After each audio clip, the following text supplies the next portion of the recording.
Hey, this is Christopher with another episode of What's Brewing, and today we're talking about iPad and why our business uses them. Check out that beautiful B-roll.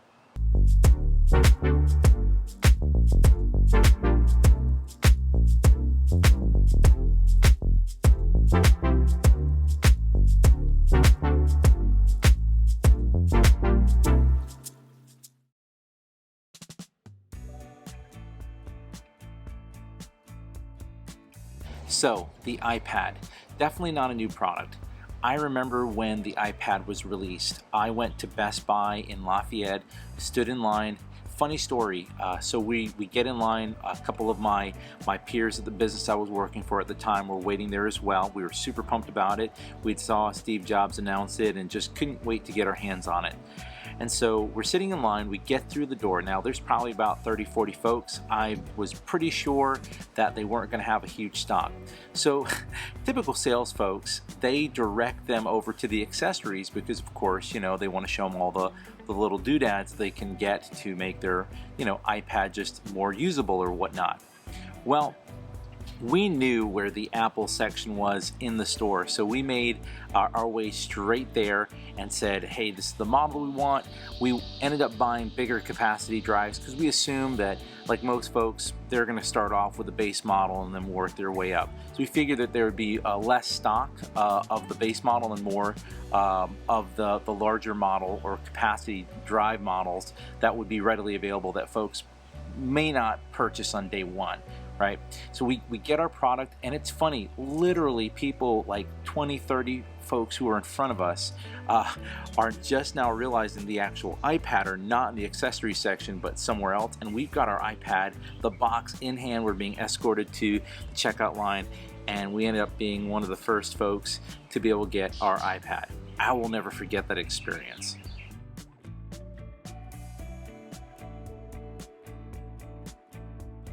So let's talk about how far the iPad has come since then.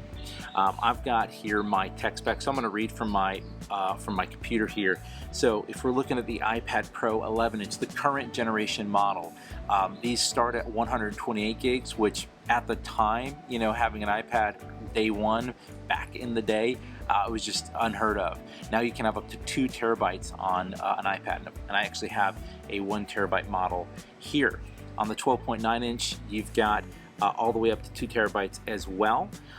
The big thing is that the weight has stayed at around a pound. If you're looking at the 12-inch iPad Pro that was released sort of later on in the generations of iPad, starting to introduce that Pro, hey, maybe this thing is really a laptop replacement and it has an equal screen to what you're used to working with on a small laptop. That one's going to come in at a pound and a half. Now, each of these models comes with cellular and Wi-Fi.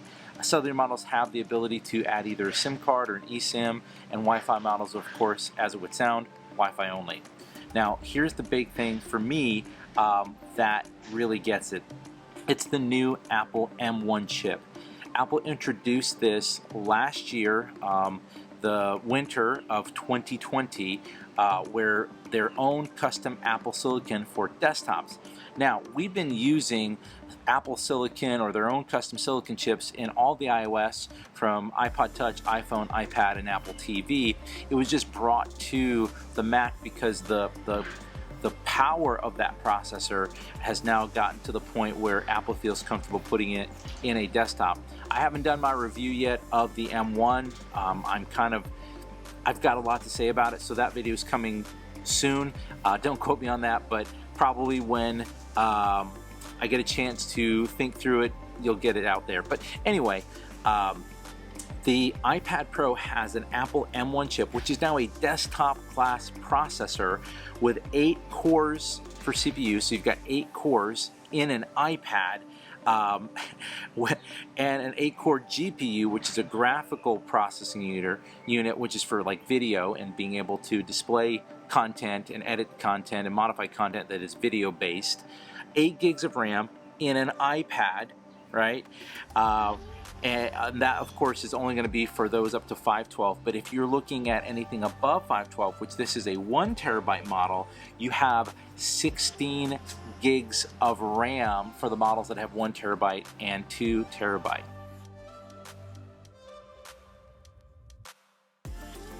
back in the early days when the iPad was first released, I looked back at that and thought to myself, this is going to replace my laptop.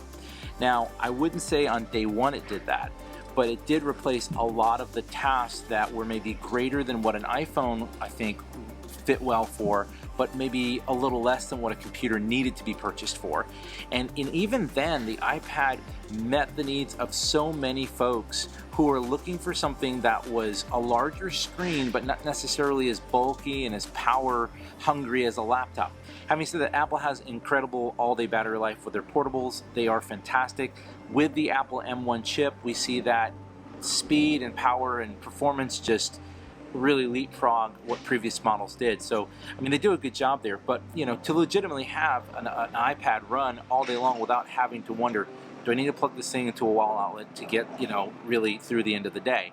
And so for a lot of folks it met it. And about 2 years for us, one of the things that we made a decision as a company, because these come with cellular and because unlimited cellular data plans are so inexpensive, we actually started a beta pilot program internally at our company to see if we could do our day-to-day job as IT professionals and honestly just as business people doing what we do every single day.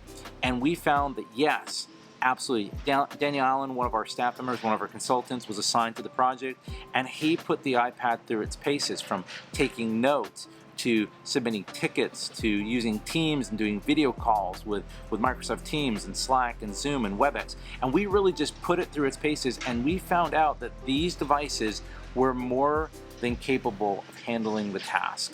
And so I wanted to do this video to give you 5 reasons why we as an organization use iPad in business. And we think we've got a few things that might be helpful to you.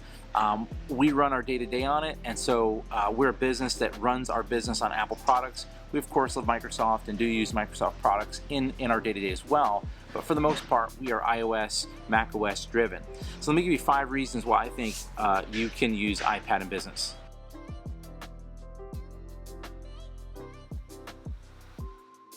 Okay, here we go. Reason number 1, and it's the big one: price. These devices are incredibly powerful. They're incredibly portable. They're absolutely beautiful devices here that are incredibly thin, but they're less expensive than a desktop. For many staff members, their day-to-day, especially if they're on the go or have less intensive tasks that don't necessarily need I'm going to say the word full operating system. It's not what I mean. I don't need Windows. I don't need Mac OS. I don't need Linux to be running. I just need apps to be here, and usually those apps are going to be reaching out to some kind of a web service like Google Workspace or SharePoint or some other web hosted solution. We think that the price here is incredibly compelling because I can outfit every single one of my staff for a lower total cost of ownership. So that's a big one, right? Price ultimately is right for what you get. The storage is so, to me, satisfying because I can do offline content, I can store files, I can edit movies on this. Movies, which is crazy. There's some really great apps out there, as well as to have a completely iPad-based workflow for photography editing and previewing. To the point now that I can do a lot of my meetings with an iPad. I mean, that's just really great. And so if you've got someone who's doing mostly web-based, to me, iOS 13 was when I really first started zoning in and saying, okay, there's compatibility for Google Workspace, which at the time we were using. We do most of what we do in a browser. Okay, well, let's see if we can do it. And honestly, we weren't disappointed. The browsing experience, the editing, it parallels to what we've done on a desktop. Again, for overall a lower total cost of ownership. Now, I'm not saying that any digital device is cheap, because I don't like that word, but I think it's lower in cost and expense, but high in value. May you still have some desktops around? Absolutely, you certainly may have both. But I find that I can go to most meetings, show up, and do everything I need to do from an iPad, and that's not bad.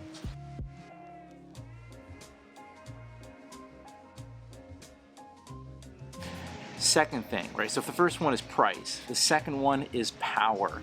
Like I mentioned, these devices now, especially these higher capacity devices, have 16 gigs of RAM. We've got 8 cores.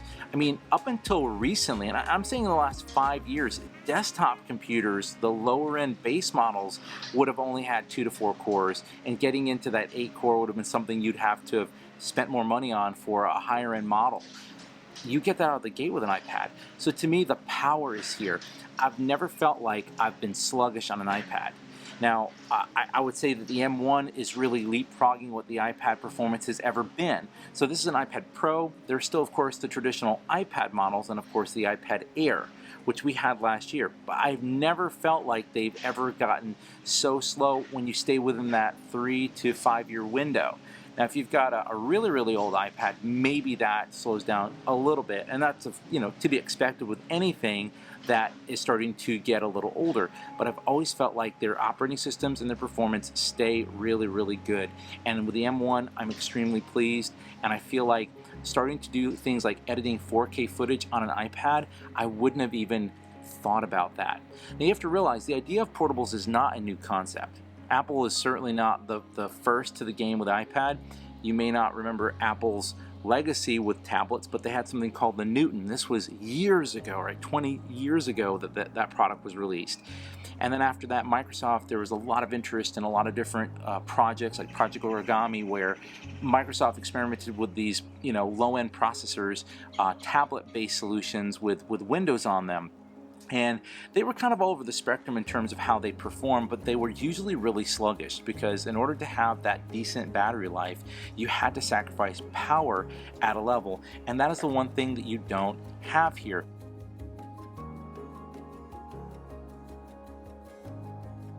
You've got a great price, you've got a lot of power, and the third thing I would say is you've got incredible performance with all-day battery life. So this thing is performing at an extremely high level all day long, which again, when I was doing tablet computers back in the day, I mean, the battery life wasn't great, the performance wasn't great, and they didn't really do anything really that well. And the fact that the iPad can keep the price, the power, and the performance all sort of in balance. Again, Apple's not new to the game here. When I would buy a tablet computer, this is back, would have been 2003, 2002, around that time, to get an HP tablet, you're talking about $2,000 to $3,000. And again, not nearly as functional as a traditional laptop, but really good at maybe things that are tablet-based or pen computing, back then. And I was working for a city government at the time and spent a lot of times in meetings, and heavy user of OneNote at the time back in the day. And there was one of the big reasons why I didn't switch to Apple, because they didn't have something that was comparable in their product line. That's partly why I stood in line for the iPad when it first came out, because to me, that really met that need that I had many years ago, and of course now we're extremely pleased with. So again, price is definitely right considering the power that you've got and the all-day performance. If you don't look at those three in perspective, one can seem a little out balanced. Oh, the price though. Yeah, look at historical context. Look back at what tablets could do back then and what they do now, and look at the price that you would spend. They've gotten cheaper, not more expensive. I know the price may be more than previous generation models, but that's why Apple also has the minis, the Airs, the traditional iPad, and they've got prices that I think suit different levels of need, right? If you want looking for that pro experience, there's a bit of a premium price tag to that, but also you get a premium product. So I think all of that has to be kept in perspective to see this product in the right light. So price is a factor.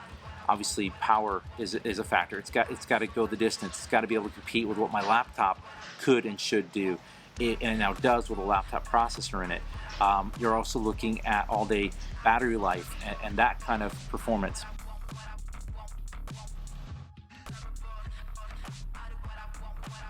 Another big thing, right? The fourth thing I would look at here is the fact that it does have a pen input.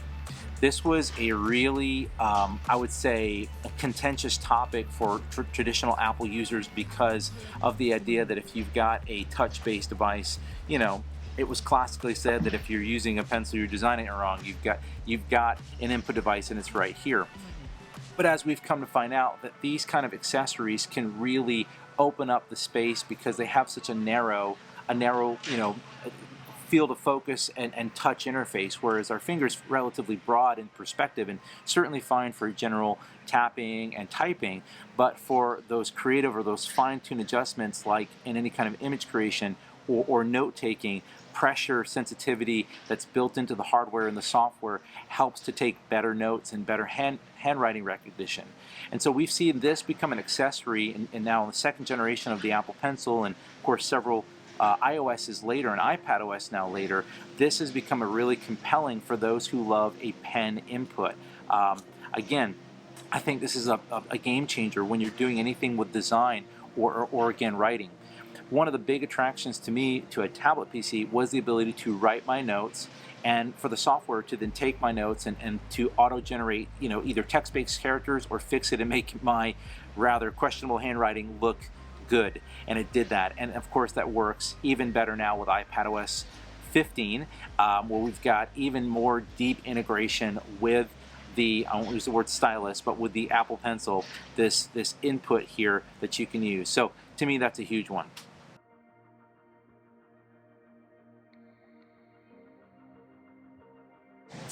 The last thing I think that has really been a game changer for us, all the accessories in that ecosystem. We're so thankful for these third-party developers who are building out accessories, partner with Apple to build out the ecosystem. One of the things I think is the best product that was introduced into the ecosystem was the Magic Keyboard. If you've not seen it, the Magic Keyboard, I'll do a little close-up here, has, of course, a trackpad, right? A full keyboard here. You're able to charge the unit here from the side port. You could technically charge it, if I can get there, if I can get it close enough here. Got to hide my eyes for it to zoom in there. There it is. And so you've got that charging port here so that you can have other accessories plugged in to the iPad's, you know, USB-C port here, which that is important to note. This takes the same charging as a computer here, so your accessories can work with one and the other. But combined together, this makes this device more, you know, more a laptop than anything else. And this was, for us, the big difference. It was the Magic Keyboard. Now, there's been plenty of other keyboard options. We've, of course, had the detachable folio keyboard previously. That was really great, and I used it a whole bunch. But that trackpad and mouse support, to me, was a game changer. It allowed us to interact with our device like it was a laptop and interact with websites without having to go from typing on the keyboard to up to the screen. Ergonomically, that didn't make sense, and it's one of the reasons to date we haven't seen Apple produce a laptop that has a touch screen, and I fully understand it. And they may change their position in the future, who knows, but I agree with the fact that some things don't really work naturally that way. Maybe if you've got a large computer like the Microsoft Surface where it's just touch screen and that works for you, and I'm certainly I'm open to seeing new designs and not being limited by a certain ecosystem. But for me, trackpad giving us that ability to touch the screen and mimic, you know, physical touch, but from a piece of hardware, right? Like this keyboard combo, the Magic Keyboard. For me, it was a game changer. Our entire team moved to iPad Pro last year, iPad Pro and iPad Air. So our entire team, all of them have cellular, and with that allows us to be able to stay productive and stay connected no matter where we're at in the world, to provide remote support very quickly, and to be able to take notes in places that are not necessarily conducive for a larger unit to be placed, right? And also a lot less conspicuous. When you're walking in, having, you know, less stuff is better. And when you can get it all down to something in this kind of package, to me is extremely impressive. So, you know, honestly, price, it's a big thing. It's a less costly or less expensive total cost of ownership. You've got the power, right? We now have devices with large enough capacity storage, large enough RAM and CPUs to be able to doing some really heavy stuff. You've got all-day battery life, right? The performance there is just second to none. You've got really great input devices here, like the Apple Pencil for more nuanced, creative, and design, or just note-taking workflows that many of us love to do. We love to take natural notes, and this does an excellent job of mimicking what a pen or pencil might do for you. And then, of course, the accessories, right? The amount of accessories out there are really, really great. There's a lot of keyboard manufacturers that we really know and love, but when Apple introduced the Magic Keyboard, that to us is what cemented it. And now every single staff member, when they're onboarded, that is just what they get. Now, we're a business that's in business to support businesses, but of course we have to run our own business. So I'm speaking not from an idealistic, oh, you should get this new toy, but legitimately, these things are easier to manage. These things are easier to troubleshoot. When you're having a problem with it, there's none of these issues with drivers. You can just restore it or reset it, and you're back to the factory. And that kind of ease of use and ease of troubleshooting is also very attractive when your workforce starts to scale. Also, they're simple to use. You know, many folks now have grown up with iOS devices where it is just natural to use them because it's what they know. And so to me, that's attractive in business. Anyway, we hope that you appreciate this sort of review or state of the union of iPad, why we use them in our business. If you're interested in seeing a demo or maybe you want to talk a little bit more about it, we'd love to connect with you. But if you enjoy what we're doing, don't forget to like and subscribe to stay up to date with everything that we're producing. We hope that you are doing well. We hope that you're staying safe, and we'll see you in the next one.